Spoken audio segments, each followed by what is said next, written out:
बिस्मिल्लाहिर्रहमानिर्रहीम। रसूल अल्लाह सल्लल्लाहु अलैहि वसल्लम ने फरमाया, जहन्नम से सबसे आखिर में निकलने वाले आदमी को मैं जानता हूँ।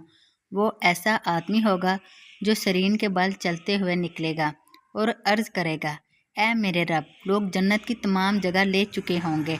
आप सल्लल्लाहु अलैहि वसल्लम ने फरमाया, इससे कहा जाएगा, चलो जन्नत में दाखिल हो जाओ। आप सल्लल्लाहु अलैहि वसल्लम ने फरमाया, वो दाखिल होने के लिए जाएगा, जन्नत को इस हाल में पाएगा कि लोग तमाम जगह ले चुके हैं। वो वापस आके अर्ज़ करेगा, ऐ मेरे रब, लोग तमाम जगह ले चुके हैं।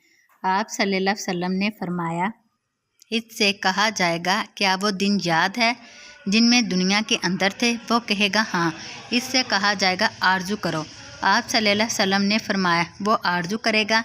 इससे कहा जाएगा, तुम्हारे लिए वो तमाम चीज़ें जिसकी तुमने आरजू की है और दुनिया के 10 गुना हैं। आप सल्लल्लाहु अलैहि वसल्लम ने फरमाया, वो कहेगा, ऐ बारी ताला, आप मजाक कर रहे हैं, हालांकि आप मालिक हैं। इब्ने मसूद कहते हैं, मैंने रसूल अल्लाह सल्लल्लाहु अलैहि वसल्लम को हंसते देखा, हत्ता कि आपके अंदरूनी के दांत नज़र आने लगे। सुनन तिरमिज़ी, हदीस नंबर 2595।